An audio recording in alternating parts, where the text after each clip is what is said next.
It's Infowars Nightly News. I'm your host, Alex Jones. It is Monday, December 5th, 2011.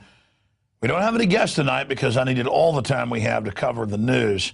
It is going to be a powerful transmission. We've also dug up some video of Senator Jay Rockefeller talking about globalist and Bilderberg treason here in America, making a big, disgusting, sickening joke out of it. We also have Senator Snow making jokes about a new world order. Of course, both these senators last Thursday voted to allow the military to operate domestically and to disappear American citizens, and they're quite proud of themselves. So many times jest is where you find the real truth. That is coming up after the first break this evening. But right now, let's get into what's happening with the top of the pyramid, the big mega banks that are destroying, you could say pissing away the value of the dollar through devaluation. Look at this headline. Fed may give loans to IMF to help Eurozone. Well, internationally, the Federal Reserve is just the North American version of this, the U.S. version of this. Internationally, the IMF is an international global consortium of the very same six mega banks. And so it's just with one hand giving to the other hand and always acting like it's fixing the problems in Europe or it's fixing the problems in America. It's backstopping derivatives that the big six mega banks sold into the world market in the last 12 years or so. But notice they say that they may do it. They've been doing it for years and years and years. In fact, here's another headline. Fed says it takes no risk in lending dollars for Europe at zero or even lower than zero. Then they loan it out at interest to the general public and governments. So that's basically where the free money comes in, and that devalues it. So they've been doing this for a long time. Here's a government accounting office breakdown where they go over the fact that 16 plus trillion, then if you add the other trillions that are involved, it's 23.7 trillion since 2008 has been, in some cases, just given or loaned at zero or lower than 0% interest. In fact, again, those numbers there are not in thousands. That's 2+ trillion there that was given to Citigroup. You can see right there where Morgan Stanley was given over 2 trillion. Bank of America down there with, what, 1.344 trillion. Look over here on screen right here. We have an article from July 20th, 2009, 2 years ago. U.S. rescue may reach 23.7 trillion. And that's before they actually got the numbers. Now, remember, this is your tax money. Then the bankers loan it back to the government. We give it to them in a bailout. They loan it back at interest to the governments, and they've lowered the U.S. credit rating. They've lowered the member states and the EU's credit ratings so that you have to borrow this from the same banks at a higher interest rate, and they created the fraud. I know it doesn't make sense. It's just an incredible level of bamboozling that is going on. And here's the Federal Reserve System. Opportunities exist to strengthen policies and processes for managing and assisting the emergency. Continuing here, with this news, we have the fact that people like MF Global have made giant investments in bonds in Europe, in some cases with Corzine 40-1, showing just incredible gambling that is going on. But this brings volatility that the different brokerage firms and speculators love because they're the insiders and they know which way it's going to go. It's basically a rigged casino where the odds are absolutely stacked against the public, and they come in and finance and wine and dine and hire and pay off on record county and city officials, city managers, who then invest not just the pension funds, but also the bonds and other programs into these derivatives. That way you're held hostage by the financial fraudsters who say, give us more power or we'll implode your economy. I know I talk a lot about this, and it's for this reason. It's because until the public understands how this fraud works, that's hidden in plain view, we have no hope of reversing the direction we're going in, which is total debt bondage to the mega banks who are telling Europe, you give up all your sovereignty, waive all your rights, and then we'll bail you out. But then 90+% of the bailout goes to the very banks that are saying this. Iceland's the only country to figure this out and say no. And it turned out 90+%, what was it in that case, 92, 93%, was owned by the very, or owed by the very mega banks that were lecturing the Icelanders there in Reykjavik. Okay, continuing here, looking at more of what the big mega banks are up to. Here's a New York Times article from yesterday. There was an AFP article today. U.S. agents laundered Mexican profits of drug cartels. Now, I've been telling you since February, when we noticed in federal court filings that the U.S. government had declared in Chicago and other areas in different trials of Mexican drug lords, that yes, it's true, we're dealing the drugs and laundering the money and shipping guns into Mexico, but we're doing it for national security, and so it shouldn't matter. These Mexican drug cartels that work for us, that one hand didn't know what the other hand was doing, have now indicted. They should still go to prison, even though they followed our orders. And those mega cartels are waging wars against the other cartels that aren't laundering their money. And I told you this was going to come out because since February, 10 months ago, this has been in the El Paso Times, Chicago Tribune, but never became a national story. So now they're hiding it in plain view. Oh, yeah, we did launder some money and deal some drugs, only to learn how this money and drugs were basically transferred around, as if the masters are learning from their minions.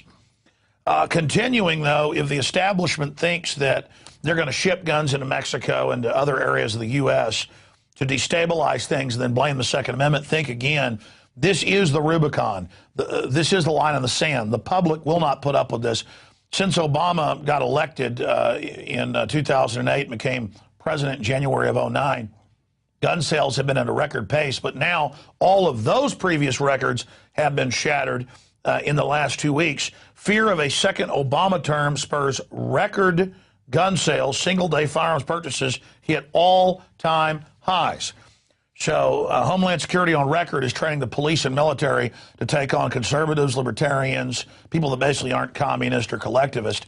And, boy, I wouldn't want your job, because if 1% of the 150 million gun owners decide to not go along with these un-American Nazi-type or Soviet-type authoritarian actions, that's 1,500,000 combatants. And they're not going to just wait in their house for you to come at 4 a.m. And you know that. They're going to come out and they're going to find you. So my advice to all the people out there is don't be stupid like the Germans were with Hitler or the Russians were with the Soviets. Say no to this tyranny now, and let's reverse this, okay? Let's not go where this is going, because when you start secretly arresting people and get rid of all hope, and people know, well, I can just disappear into a black hole, they're going to start fighting you. Don't corner a raccoon, a wolf, a human. I mean, we're the dominant species on this planet. Just because the globalists play God and have tried to domesticate us, the veneer of civilization is already peeling back. And this country is at DEFCON 4 right now. The globalists do want a civil war, and that is the last thing we need. We are kicking their butt in the info war, just like Gandhi did. Let's keep it that way. But when they start offensively attacking people, the gloves are off.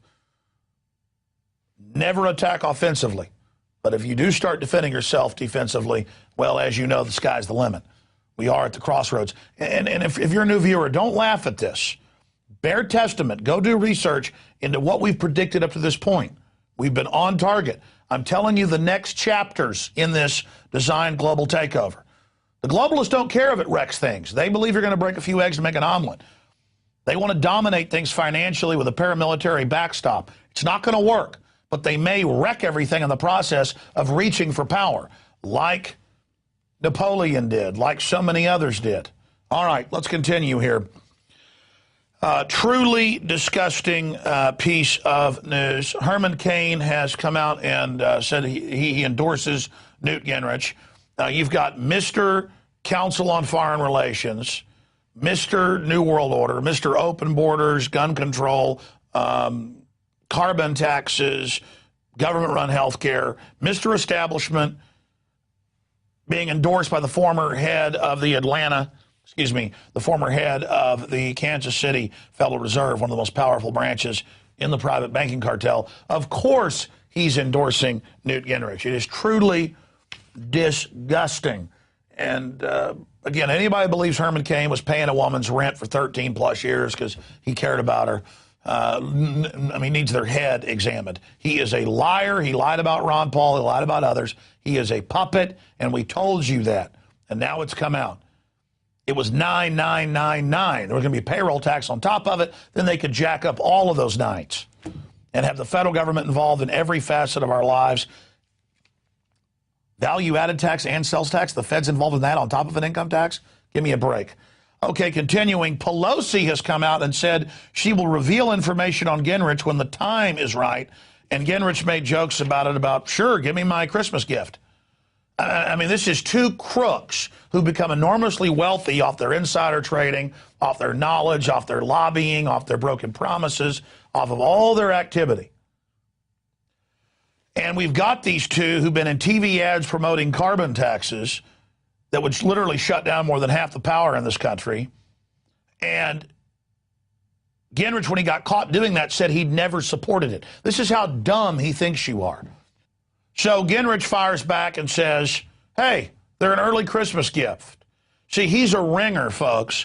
He was sent in to pose as a libertarian constitutionalist, but his actions, his fruits, show the opposite. Here's Newt Gingrich bragging on national TV just a few days after 9/11 about how he had gotten Homeland Security set up in the CFR Hart-Rudman Commission months before 9/11. And that's true. Bill Clinton called for Northcom and Homeland Security in the early 90s. What was it, 1994? This has always been a strategic plan. So here's Gingrich, the consummate insider.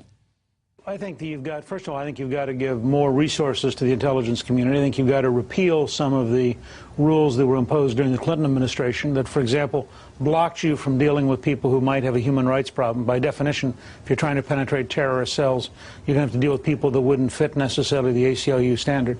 I also think that we probably need much better coordination, not just between the FBI and the CIA, but we have U.S. Department of Agriculture people at every entry port.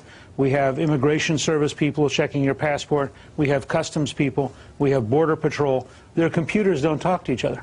And we have a substantial problem. We recommended in a commission I served on, the Hart-Rudman Commission, creating a Homeland Security Agency and bringing Coast Guard and Border Patrol and Customs and Immigration into one place where they would actually have a central role and a central mission led by FEMA, because we warned that this incident, as terrible as it is smaller than the incidents that we warned about back in March, which we think in the next 10 or 15 years could include chemical and biological. All right, so FEMA is to absorb the federal government and unify the crime. And now we learn under FEMA and Homeland Security, the major 8 agencies he listed are all dealing drugs and laundering money. Confirmed. You got to have centralization to carry out crime, or the public finds out. And we've got Newt Gingrich, again, this whole act with Nancy Pelosi, like they're fighting with each other. He's meant to go in there, play the part of a ringer for Obama, just like Bob Dole and Bill Clinton. Guaranteed. That's always been his point. He's part of the futurist society. He's called for socialism. He's called for an end of the family. We covered that last week. It is absolutely incredible. Now let's move on to another ringer, and that's Donald Trump. He has dismissed Ron Paul as a joke candidate. This is a guy, Mr. Casino, Mr. gives twice as much money to the Democrats, not a Republican, not a conservative, eminent domain, take all ladies' property. This is a guy who I told you after he, made the whole situation of where Obama was born and the birth certificate looked stupid, would then get his casino deals in Illinois, that Rahm is their man in Chicago. And it's the same deal. I mean, this guy's a joke. Since when is he the person that anoints people? Since when is he the one that runs debates? They are turning it into a total circus to further discredit everything. I mean, you are the joke. He says Trump told NBC's Matt Lauer, Ron Paul's an example, and says Iran should have